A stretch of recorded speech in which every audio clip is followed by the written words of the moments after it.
এই কুরবানির অনেক ফজিলত রয়েছে।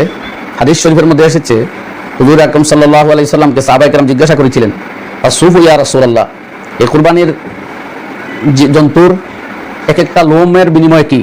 হুজুর আকরাম সাল্লাল্লাহু আলাইহি সাল্লাম উত্তর দিয়েছেন, আবি কুল্লি শারাতিন মিনহা হাসানাতুন, এই কুরবানির পশুর যত গেছা লোম আছে এক একটা লোমের বিনিময়ে আল্লাহ তাআলা তাকে সওয়াব দান করবেন।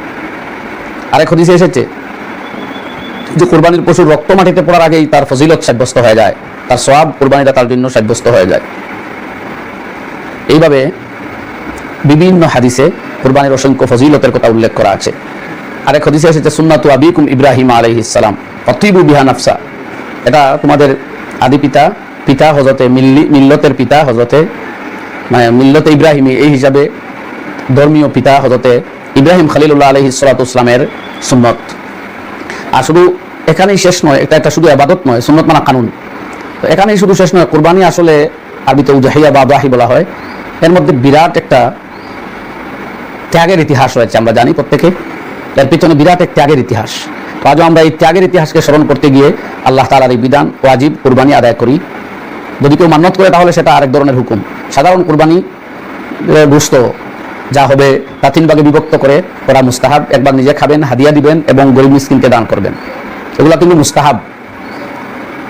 কুরবত বা সওয়াবের উদ্দেশ্যে কুরবানি দিতে হবে। সব গোশত নিজে খেয়ে নিলেও কোনো বাধা নেই, সব দিয়ে দিলেও কোনো বাধা নেই, দেওয়া নেওয়া কোনোটাই ওয়াজিব নয়।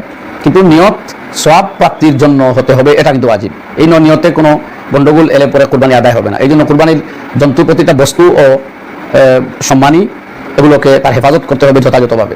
কুরবানির গোশত নিয়ে আবিজাবি কাজ করা, এদিক সেদিক ফেলে দেওয়া বা অন্য কারো অসুবিধার কারণ হওয়া, এমনটা যাতে না হয় আমাদের লক্ষ্য রাখা দরকার। এটা গুরুত্বপূর্ণ বিধান শরীয়তের এবং ত্যাগের উৎসব। এখানে ঈদুল আজহাটা শুধু যে বিনোদনের আর খাবার দাবারের ব্যবস্থা করা নয়, কিন্তু এর ভিতর দিয়ে একটা ত্যাগের ইতিহাস স্পষ্ট হয়, ত্যাগের মানসিকতা গড়ে উঠে। আর ইসলাম সে অনুশীলন ভিত্তিক ধর্ম, যা মানুষকে ত্যাগী হতে শিক্ষা দেয়, যা আমরা ঈদুল আজহার কুরবানির মাধ্যমে প্রকাশ করে থাকি। মুসলিম মাত্রই ত্যাগী হতে হবে। মুসলিম মানেই আত্মসমর্পণকারী, যে নিজের ইচ্ছাকে আল্লাহ সুবহানাহু ওয়া তাআলার ইচ্ছার উপরে সমর্পণ করে দেয়, সেই হচ্ছে মুসলিম। আল্লাহ রাসূলের হুকুমের সামনে নিজের ইচ্ছাকে সমর্পণ করে দেওয়া। তো কুরবানিও এই ধরনের গুরুত্বপূর্ণ এক বিধান। আরও বিভিন্ন হাদিসে তার ফজিলত রয়েছে। এই সংক্ষিপ্ত পরিসরে বেশি আলোচনা করা যাবে না, কিছু প্রশ্ন উত্তর রয়েছে, আমরা তা নিয়ে আলোচনা করব। আরেকটি কথা বলছিলাম যে এই জিলহজ মাসের এই 10টা দিন বড় গুরুত্বপূর্ণ। তার মাঝে 9ম তারিখ যেটা, সেটা হচ্ছে ইয়মে আরফা। আরফার রোজার এমনিতে প্রতিদিনের রোজার ফজিলত হাদিসে এসেছে, 1 বছরের সমতুল্য সওয়াব পাওয়া যায়। কিন্তু আরফার রোজার কথা স্পষ্ট হাদিসে এসেছে, তুকাফফিরুস সানাতাল্লাতী ক্বাবলাহা ওয়াস সানাতাল্লাতী বা'দাহা, 1 বছরের পূর্বের এবং 1 বছর পরের গুনাহ মাফ করে দেয় ইয়মে আরফার রোজা। সুতরাং আরফার রোজার গুরুত্ব দেওয়া আমাদের উচিত।